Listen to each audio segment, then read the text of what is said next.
Thanks, everyone. We're going to talk about new sales and passive income strategies as an artist. Most people know about me, so I will just skip this part. And also, you guys know what we do at Rev Art, so we are also going to skip that. So let's jump into the topic today. And so we are going to talk about, it's very straightforward. We are going to talk about gCLAY print business and sell art through retail store and also license your art to business as well. And in the end, we are going to accept a Q&A and also mention some RevArt projects and how you can get involved. Okay, so first is, let's talk about how to start a gCLAY print business. And in case you guys don't know, just want to give like the average kind of knowledge sharing. What is gCLAY print? It's a process that use archival quality inks and high resolution printers to create fine art prints. So if you're just going to the corner of FedEx to print art, usually it's not gCLAY print, and to be honest, we would just call like a reproduction, something like that. Of course, the cost is much lower, but gCLAY print is accepted form in fine art as well if you want to be like serious in the print business. Okay, so where can you get gCLAY print? You can get at some art print shop.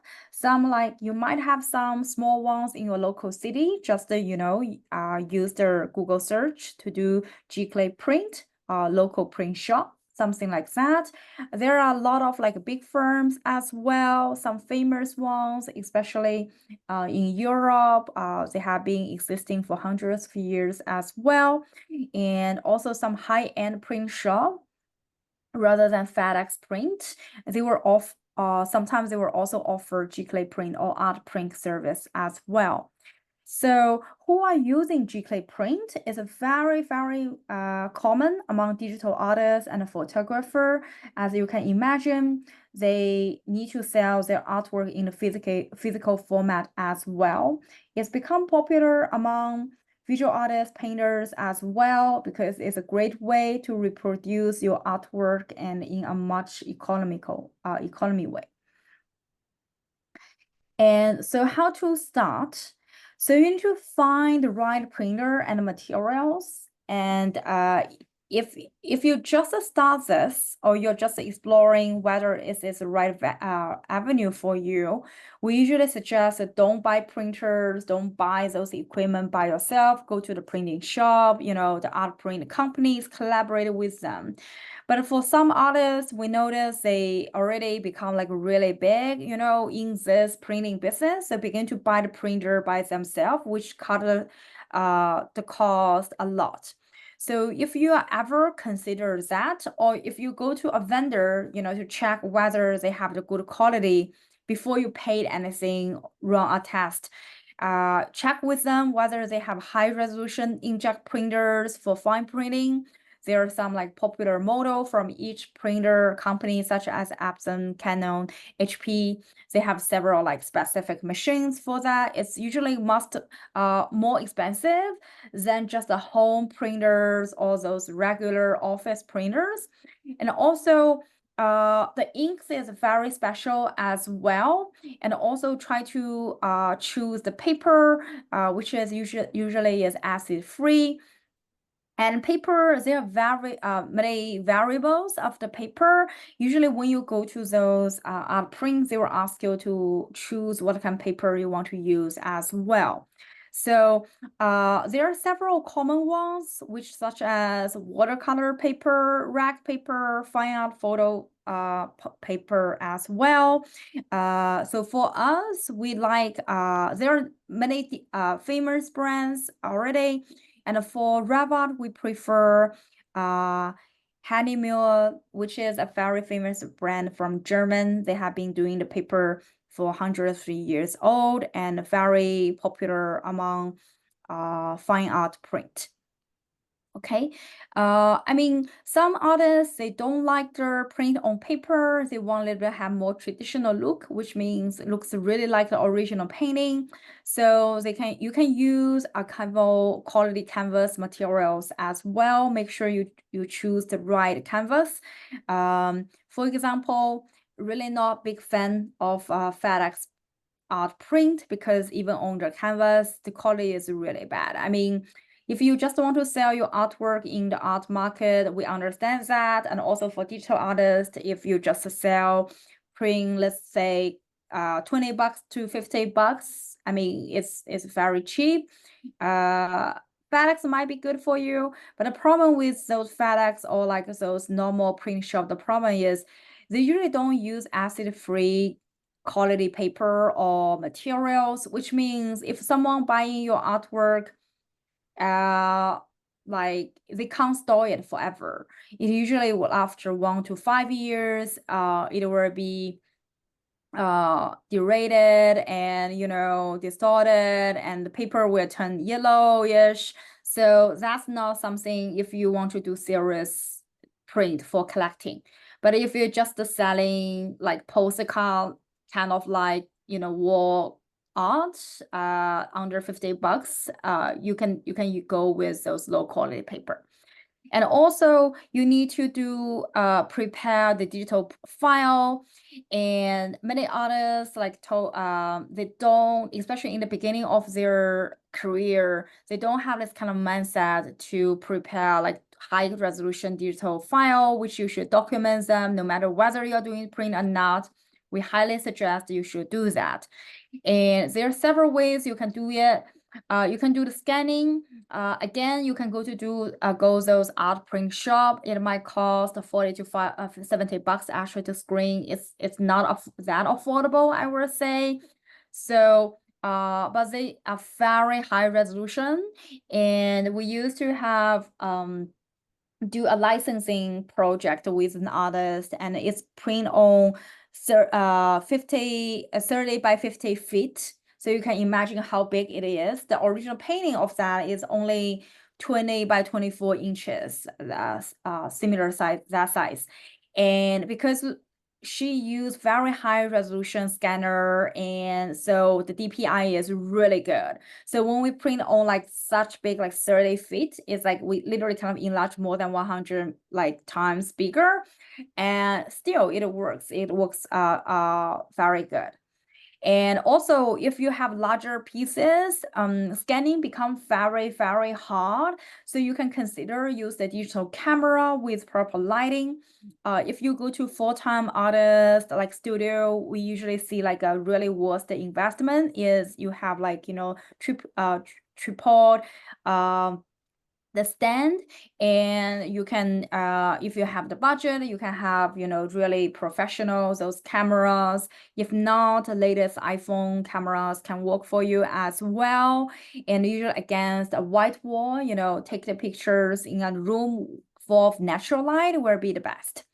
Okay, and so you can do that not only with larger pieces, but with regular pieces as well. It's just for larger pieces, it becomes very hard to scan. So usually the high resolution camera become the option for you to take images.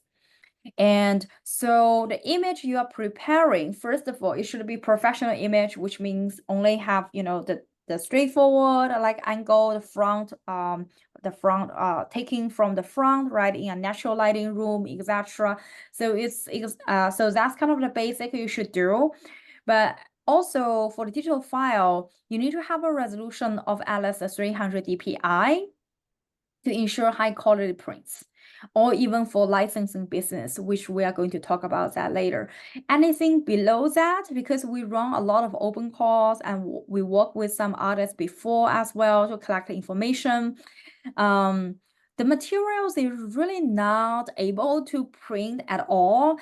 Even sometimes you will know that as well, because you can just use your home printer, right, to print out your images. You can see the resolution is not high. Sometimes it's not a problem because of the printer. It's more because of the image itself. Okay. And another thing is where you can market and sell your print.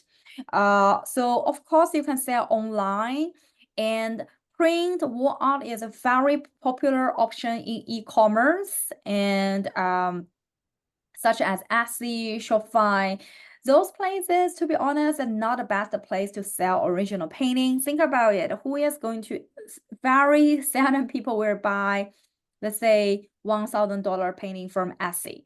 But there are a lot of more people looking for small goods, which means if you're selling the prints is like, $40 to $200, that's something like more people are looking for. And another great way is social media and email marketing. Social media is a great way to sell print rather than original artwork, because to be honest, I never heard someone sold a piece over $3,000 over social media, at least from my network. There might be really big influencer artists who might can do that, but not so many people are shopping like very expensive stuff from social media.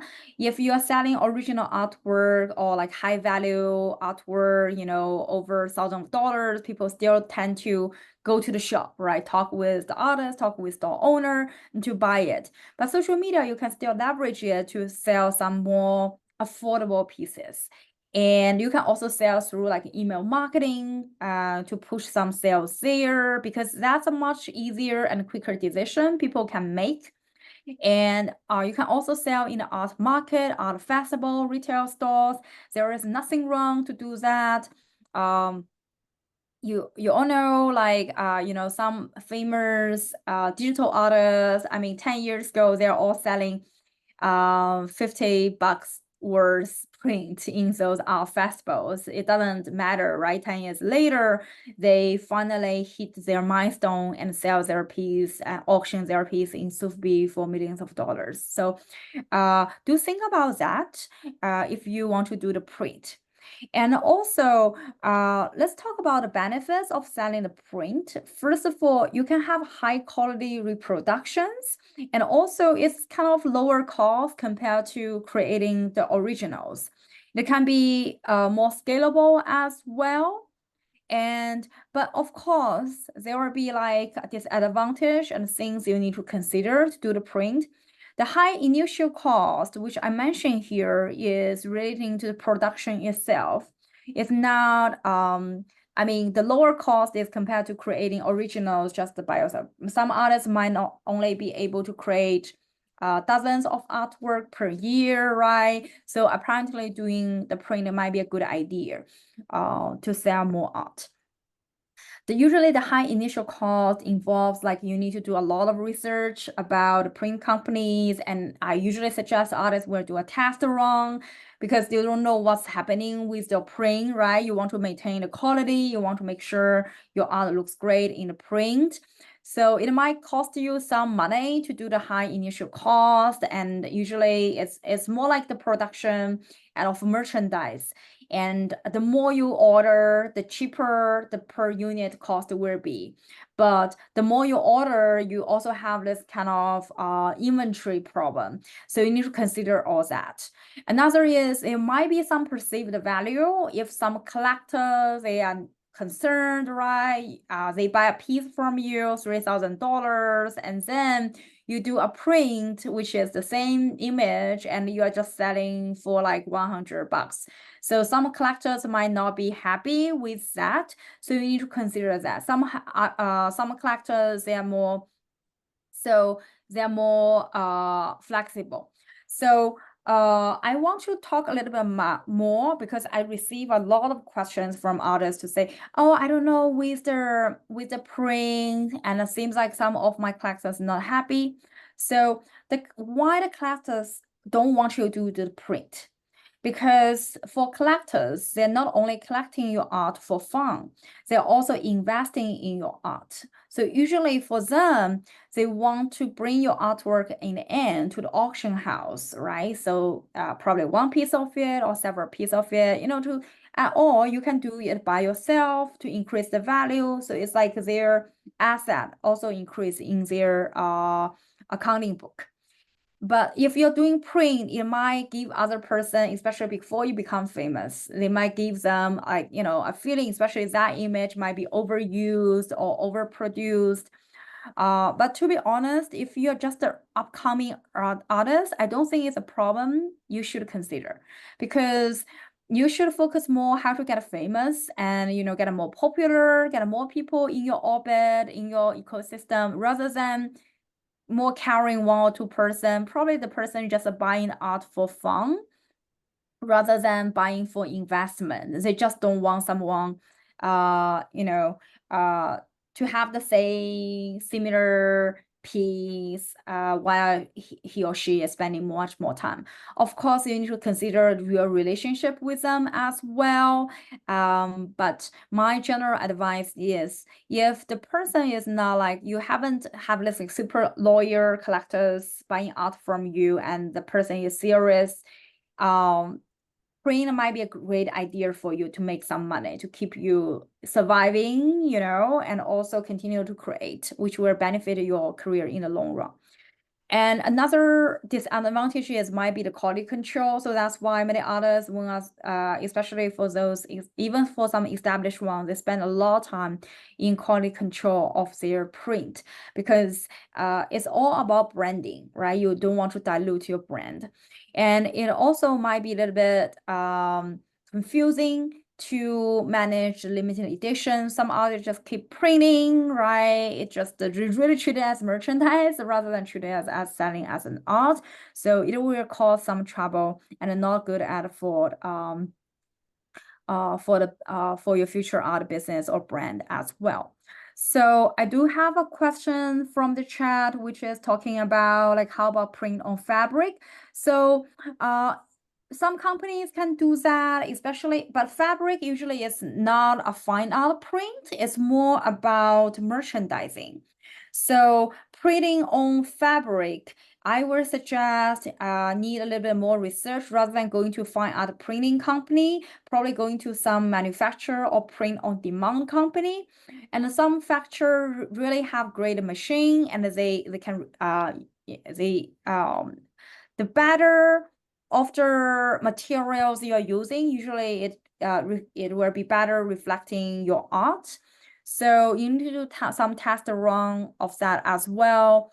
Another reason why fabric is not that popular, because fabric printing is more expensive than just a paper as well. Yeah. So let's continue, and I do want to talk with other practice as well. And first is a limited edition and open edition. When you're doing the print, there are two types of the editions, and make sure if you are doing the limited edition, make sure to number them, and you can also be creative about print itself. I noticed some artists, especially in the United States, they don't know. In some countries, such as in Europe and Asia, printmaking can be a major in art school as well, which means it entails a lot of techniques and a lot of creativity in it as well. You can do, some artists are really famous for doing, you know, metal craving print, and or like, you know, those traditional printing method rather than use their digital. If you are comfortable with those, if your art is fitting those categories, you can think of that as well. And some artists will do is they can paint. I saw an artist, middle career artist based in New York, and he produced a lot of that's why he become part of he become the full-time artist. He produced a lot of print in his studio as well every year with limited edition. But he is not just printing on, he has a printer as well. He's not just printing in his studio, but of each painting he were painted on the print as well. So which add a little bit of extra, like customized, like it become original artwork. And the first time I saw that, I said, oh, wow, this is brilliant. I like it because I don't know how do I define this piece, whether it's a print or it's a mixed media, it's a collage. How do I define this? It's become very interesting. Another very common way to do is you can tear, especially with those fine art paper. They have really nice texture, and many of them made by cotton rather than the fabric. The vegetable fabric, the plant fabric. So when you tear the edges, it become a little bit rough and give you the feeling of, you know, those kind of medieval, like those kind of ancient books, and give you really nice feeling. So I mean, you can buy those as well. There are some people actually tearing those and tearing those edges, and you can buy from them, but it's to me, I think it's overpriced, especially for the audience we have here today. It's a very easy thing to do, right? Just a little bit of craft work, doing it, make it beautiful, the print, the edges as well. Treat the print itself as an artwork, as a canvas, right?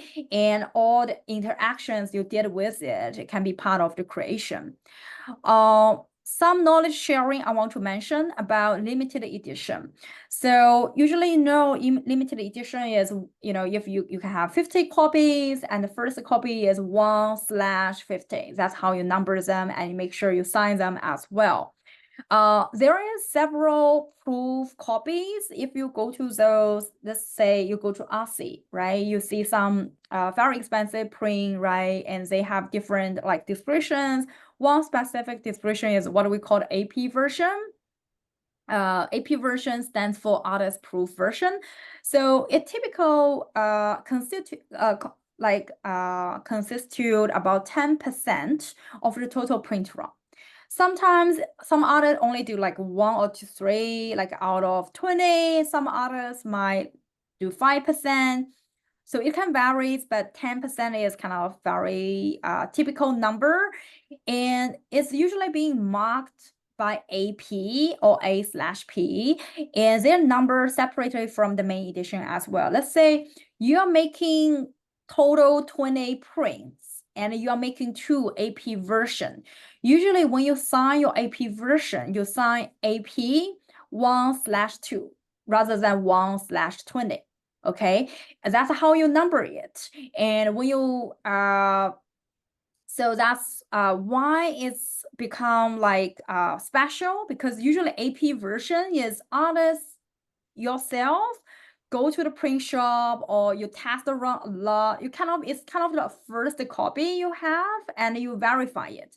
Because later I'm not going to assume you guys just you know, be in the printer shop or standing beside a printer every day checking the quality, right? You might not doing that. After several setup, you realize, okay, this is really good, and you would just keep it running. When someone want to buy, you probably print it out, something like that. But for AP version, it's really different, and that's what I usually see artists do some creative stuff there, as the, you know, those kind of rough edges, as I mentioned, or painting on top of the AP version, or special signature, just a little bit different there. And so usually there is another copy I did not mention.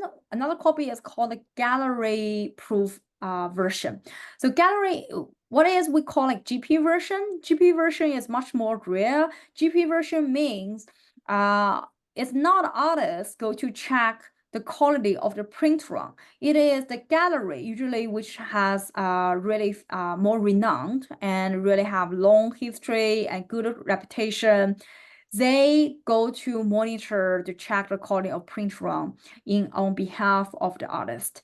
And in the auction market, AP version definitely is the most expensive, and then is the gallery version, and then the limited edition.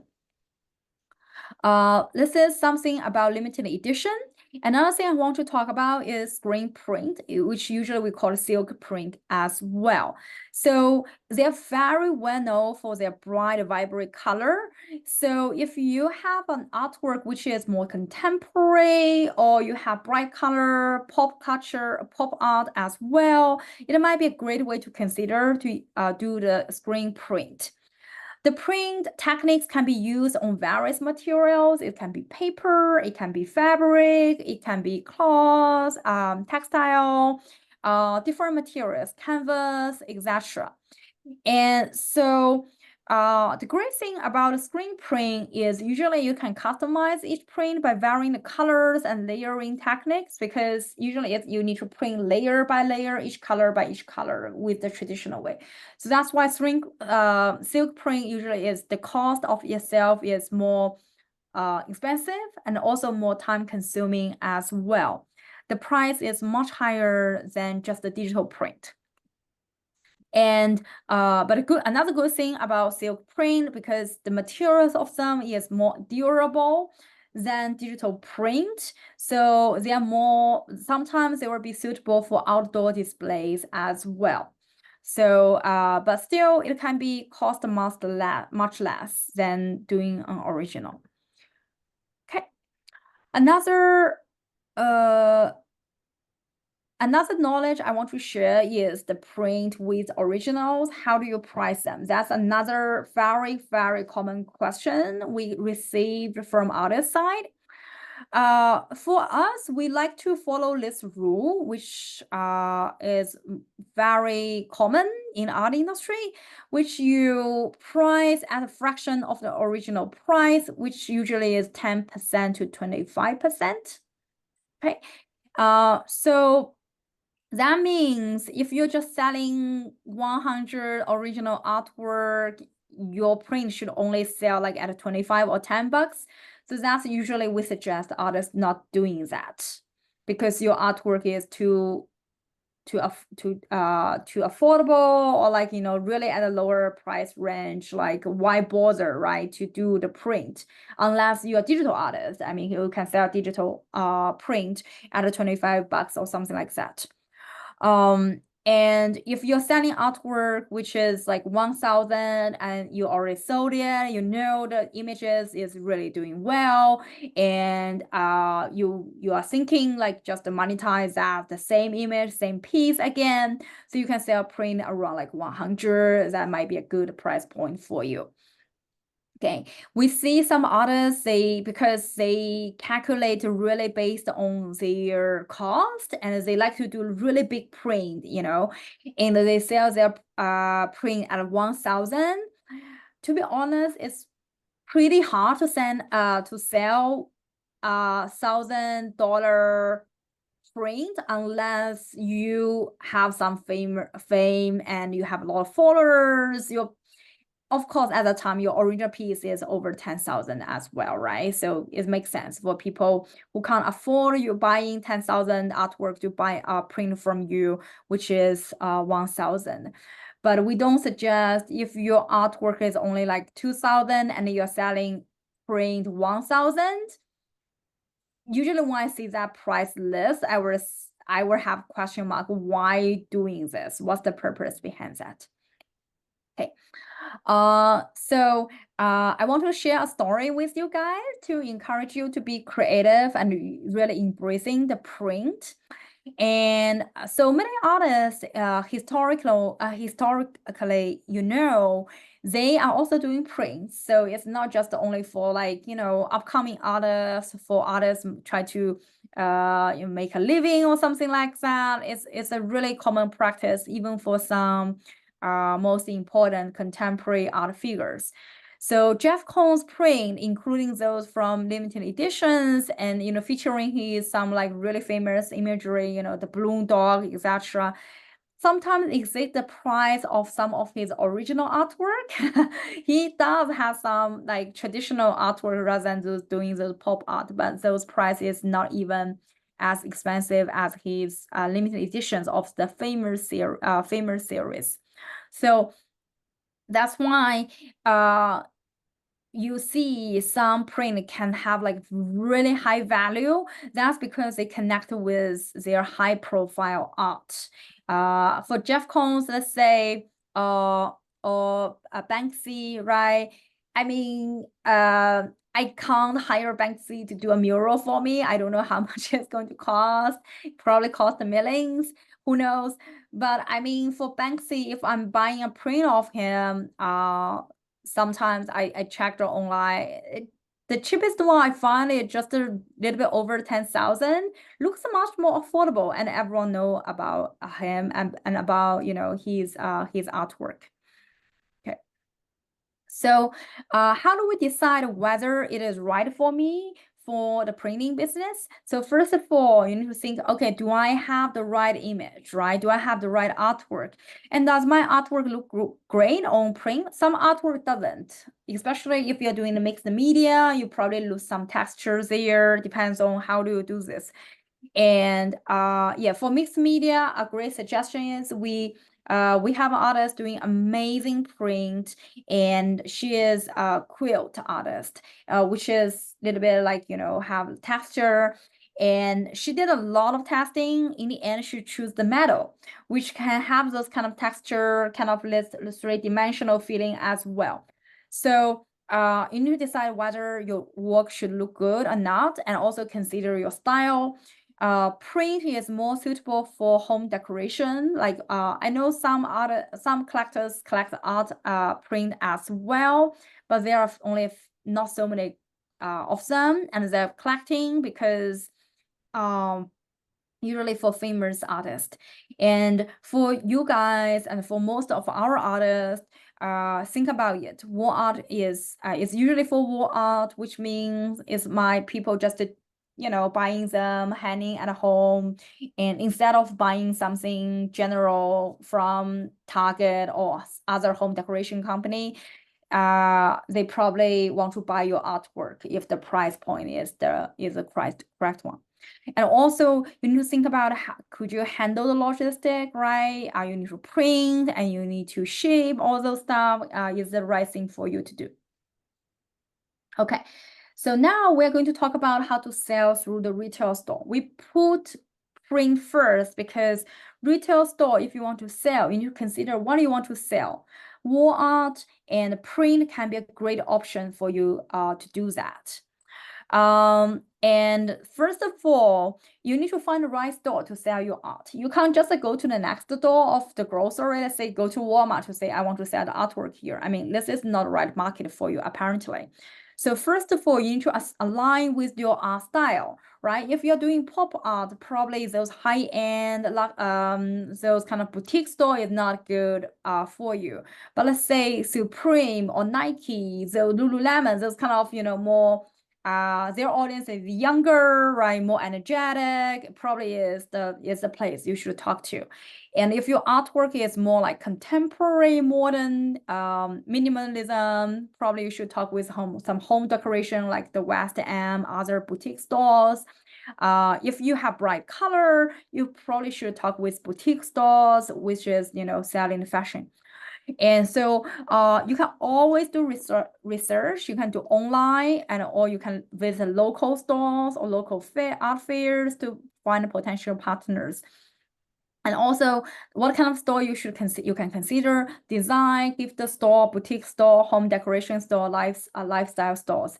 I'm not only talking about brick and mortar store here, but also e-commerce. There are a lot of like e-commerce such as home decorations or lifestyle. You can talk to as well. And it really depends on your style, right? You don't think, okay, if I'm selling through retail store, whether I'm under my brand, under my artwork, it's not necessary. That's why doing the research is very important. Let's say if the furniture store, they're selling the furniture which the cushion is cost $200. I mean, your artwork costs like 1,000. It's not that expensive, right? So if you are putting in their store. But let's say if you go to those kind of home decoration like consignment store, they're selling, or you don't want to sell your art in the Goodwill, for example. So that's why I said you should do your research and find the right partners for you. And then you need to pitch to the store. Who should you pitch? First is, if it's just a small store and it's just a local, in your corner or something, just go straight, talk with the store owner. Many store owner might be very happy to support you, at least to have the initial conversation with you. if it's a big company, it becomes a little bit complicated. For online company, you should talk with their product manager, or even so some offline chain company, you need to talk with the product manager, because they will select your art as they select any other goods for their store. You need to pass certain criteria. And if you just want to show there just in one store, something like that, sometimes store manager might have their authority to do that, especially if it's only for short time. And when you do the pitch, I know usually the artists, when you guys enter the store or meet with another person, you begin to introduce who you are, what you do, present your art. So that's why I'm not mentioning that anything here. Like I know you guys will include that in your pitch, but really focus on the benefits which can brought to those people who partner with you, right? There are several benefits to those stores. Probably your art is very high end, it's a very, very great, kind of set a standard for people what they can look, right, at the store, so enhance their brand. Or your art is become very popular and you help them to engage increase traffic and also sales who don't like that, right? There is very successful, there is a company we have connection with, we talk to, which they selling the textile products, the quilt, covers, all those kind of stuff, beddings, etc. The very interesting thing is they carry some, then they're international companies, they sell across North America, Mexico, and some part of Asia as well. So they also very interesting is they also carry some gift and a toy. And I said, why? They said, oh, like around 10 years ago, there is an artist from New Mexico designed those kind of little bit creepy Mexican style toy, with a skeleton, all those. And so they gave the artist a chance to try it. And later the artist helps them to every year just selling that doll for 8 figures. So that's why they have kind of have this whole product line which is created by this artist. So that's the benefit you can bring to the store if you did a home run. And also remember to follow up. They're very, very busy, all those store owners or product manager, and imagine how many people might pitching to them to try to sell, pitch their product to them. So remember to follow up. Don't be afraid being rejected or something like that. So what to pitch in your, so as I mentioned, you should have profile images, CV, statement, and you should have a catalog. But the catalog is a little bit different from you send a catalog to a collector, okay? So first of all, you need to remember to include the price in your catalog. And also include your reserved price, or what we call wholesale price, and also suggest the retail price. And you also need to mention what kind of partnership you are looking for. There are 2 kinds of partnership. One is what we call consignment. Consignment is just they display and sell your art, but pays you only after a sale. That usually happens if you are not that famous and they are not sure it's the first time they're doing the stuff with you.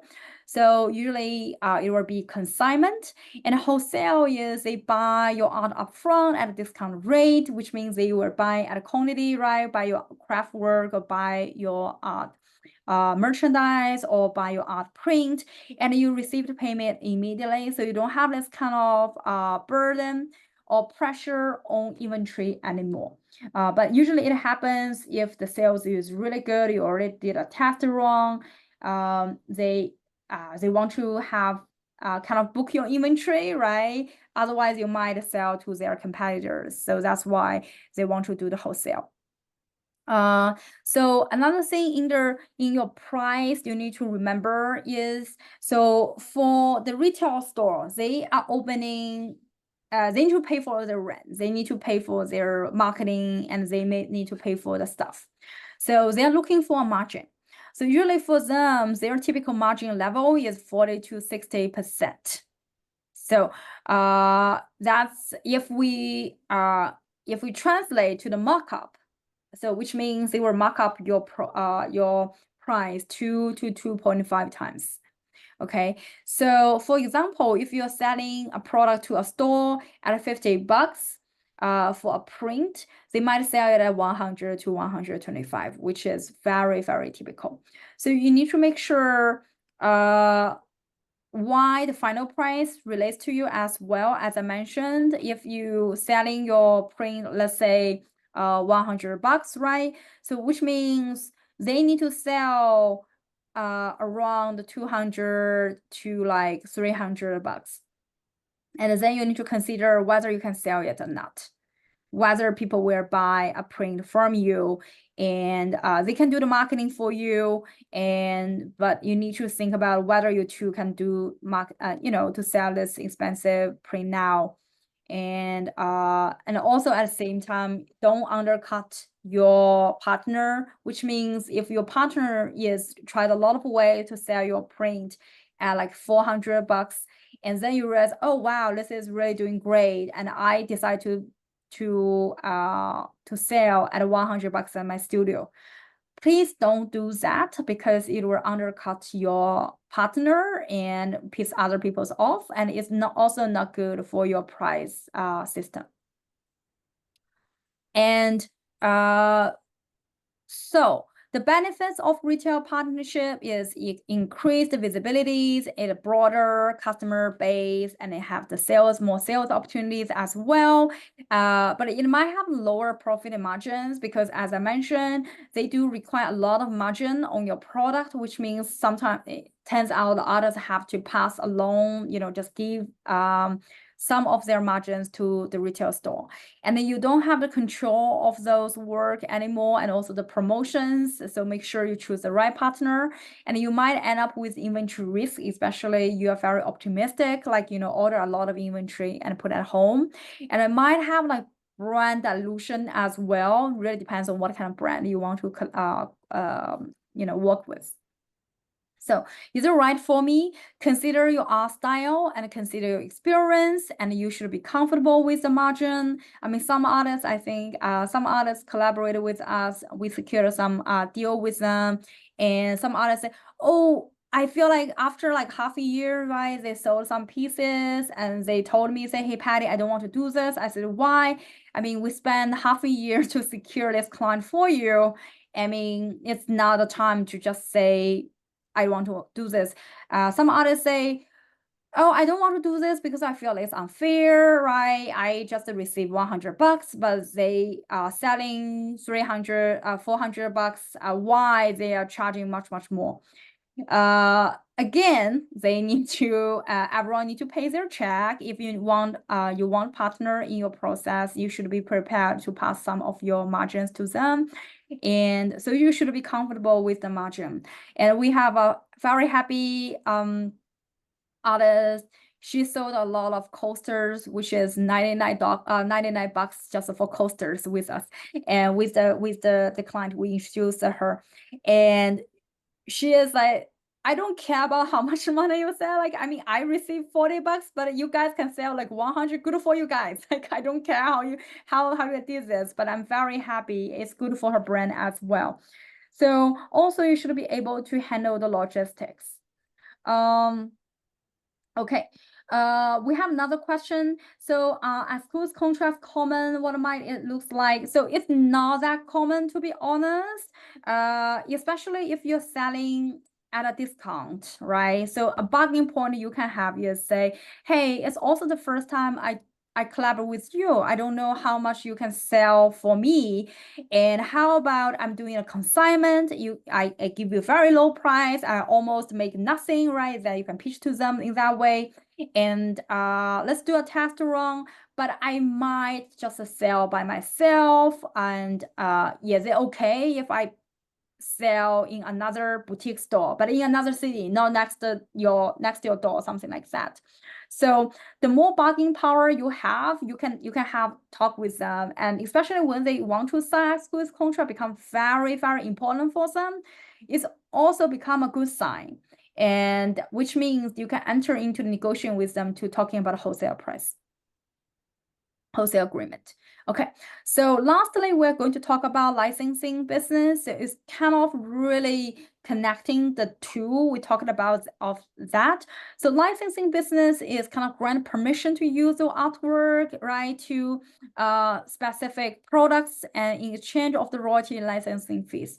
So then you don't need to print your art by yourself. You don't need to do merchandise by yourself. Now there is someone who is willing to invest in you and do the production for you. The good thing about that is there's no inventory and it's a recurring avenue.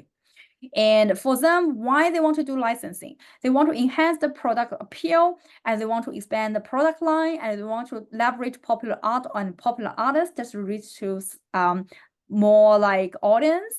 And also they want to build consumer loyalties, you know, to have something very, very unique, only you can buy from their brand. So some potential market here, you can have gift card, textile, clothing, accessories, clothes, fashion, home decoration, prints, diesels, like some wallpapers, they're doing that. By the way, if you want to do wallpaper, there are some company you can do it by yourself, have some demos as well, rugs, pillows, stationery, and advertisements such as, you know, packaging and just, you know, album, etc. So there are a lot of potential market. The only thing you need to consider is licensing is much harder than the past two. Usually, if you have successful record of the past two, it will be easier for you to do the license because you have the sales record. People can see the product itself rather than, you know, guessing how your art will be look like at a certain product. So the step of licensing your art is you can prepare for your portfolio, you can research potential market, and you will also have the licensing catalog. Licensing catalog is another catalog. You should have artwork for sure, images, but also you need to mention potential applications, right? You're probably only comfortable print on certain products. You don't want to do advertisement, or you only want to do like with advertisement or packaging rather than on specific product. Or if you have mock-up pictures, it will be great as well. And also you need to mention like what's the benefit of the potential licensee. Usually it's the sales and marketing benefit to their brand.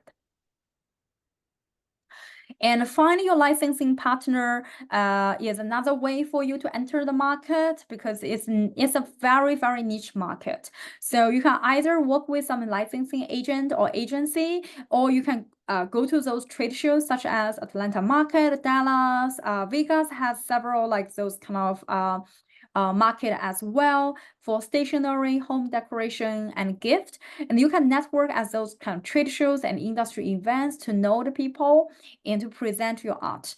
Some artists are really into this business, I know, and they even they're not going to the art fair, right? But they go to the market, they rent a booth and sell their artwork there and build connections. Something about what you need to mention, consider in your agreement of a licensing agreement, you should consider of the usage right, and it's just for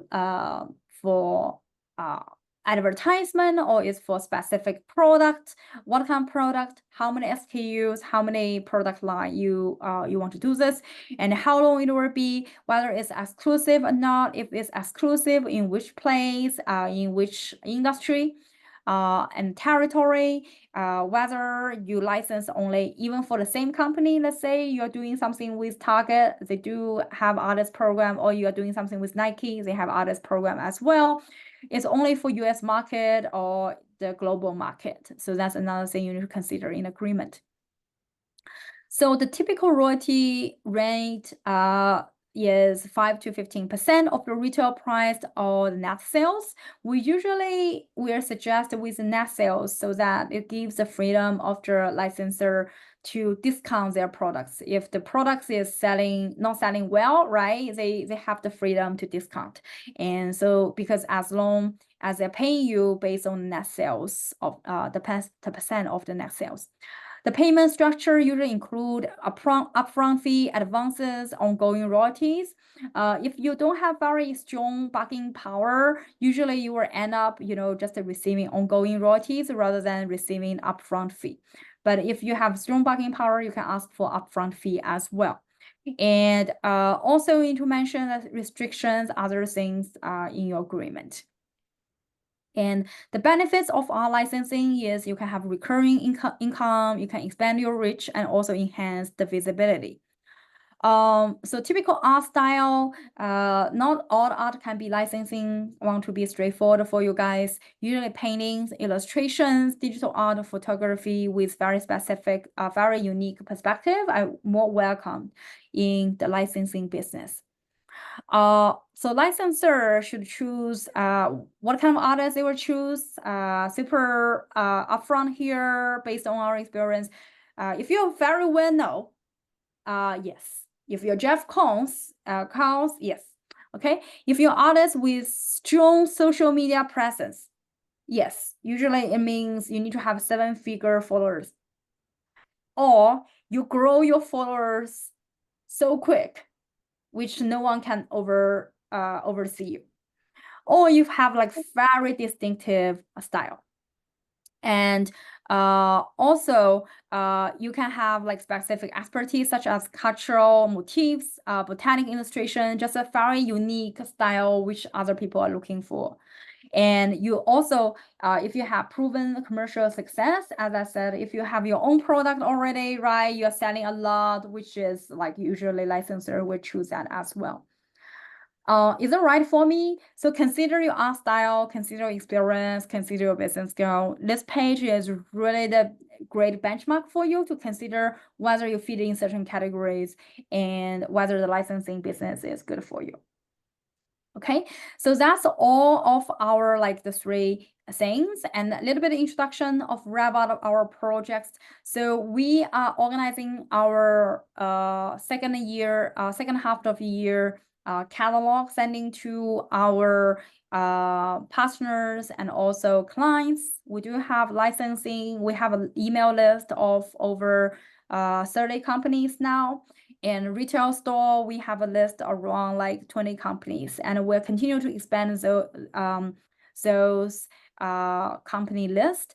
And so we are collecting, we are compiling our catalog and our pitch book to pitch to them. So if you're interested in those, keep an eye. We will send out a follow-up email after this call together with the recording, and we will have application form which you guys can apply to for those open calls. And so this is not public yet. We're probably going to announce the news next week or the week after. So you guys are the first person to know. So that is kind of nutshell of how you can make money outside of just selling the originals. I wonder if you have any questions.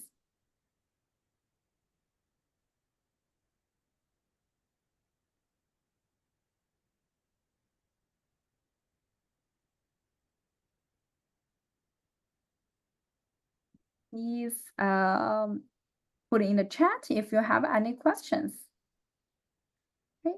At the same time, again, if you want to talk about it, to say, hey, Patty, I want a little bit more specific guidance rather than general like questions. I don't have any general questions today.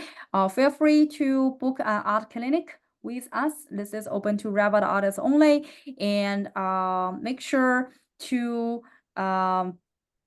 to check our open calls and other membership program as well.